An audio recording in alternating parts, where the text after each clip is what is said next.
دوستو، اگر قرآن نہ ہوتا تو ہماری زندگی کیسی ہوتی؟ آج بس یہی سمجھیں گے۔ السلام علیکم میرے روحانی دوستو، اب سوال یہ ہے، اللہ نے قرآن کیوں بھیجا؟ کیا واقعی یہ ضروری تھا؟ کیا ہم اس کے بغیر نہیں رہ سکتے تھے؟ آئیں آج اس کا جواب تلاش کرتے ہیں۔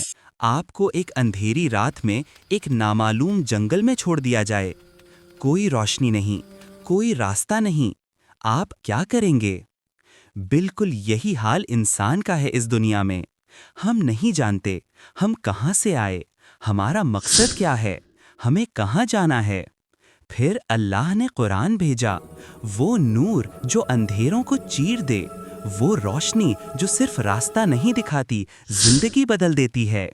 اللہ فرماتا ہے، ذَلِكَ الْكِتَابُ لَا رَيْبَ فِيهِ هُدًى لِّلْمُتَّقِينَ، یعنی یہ کتاب ہدایت ہے پرہیزگاروں کے لیے۔ ہدایت کا مطلب صرف نماز روزہ نہیں، زندگی کیسے گزاریں، والدین سے کیسے پیش آئیں، بیوی اور بچوں کے ساتھ کیسا سلوک کریں، کاروبار اور دوستوں میں کیا حد ہے، غصے اور پریشانی میں کیا کریں، سب کچھ قرآن میں ہے۔ دوستو، آج کی دنیا میں سب کے پاس سب کچھ ہے، بڑے گھر، مہنگی گاڑیاں، بینک میں پیسے، عہدے، لیکن دل بے چین، رات کو نیند نہیں، خوشی نہیں، کیونکہ سکون دل کی چیز ہے اور دل کا خزانہ صرف قرآن کھولتا ہے۔ اللہ فرماتا ہے، الا بذکر اللہ تطمئن القلوب، الرعد 28، یعنی دلوں کو سکون صرف اللہ کی یاد سے ملتا ہے۔ آپ نے محسوس کیا، جب پریشان ہوں اور قرآن کھولیں، تلاوت شروع کریں، ایسا لگے جیسے کوئی بوجھ اتر گیا، جیسے اللہ قریب آ گیا۔ قرآن صرف روحانی کتاب نہیں، یہ روح کا علاج ہے۔ اللہ فرماتا ہے، وَنُنَزِّلُ مِنَ الْقُرْآنِ مَا هُوَ شِفَاءٌ وَرَحْمَةٌ لِّلْمُؤْمِنِينَ، الاسراء 82۔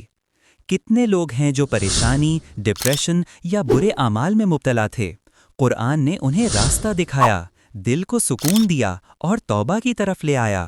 دنیا کہتی ہے پیسہ، شہرت، طاقت، لیکن قرآن کہتا ہے اصل کامیابی جنت ہے۔ فَمَن زُحْزِحَ عَنِ النَّارِ وَأُدْخِلَ الْجَنَّةَ فَقَدْ فَازَ، آل عمران 185۔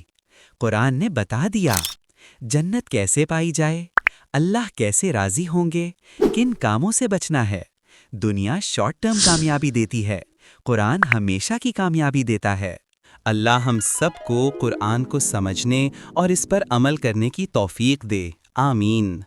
اگر آپ چاہتے ہیں کہ میں اسی موضوع پر مزید ویڈیوز لاؤں تو کامنٹس میں یس لکھیں، انشاءاللہ پوری قرآن سیریز بنائی جائے گی۔ السلام علیکم ورحمۃ اللہ وبرکاتہ۔ اگلی ایپیسوڈ میں پھر ملیں گے۔ اللہ حافظ۔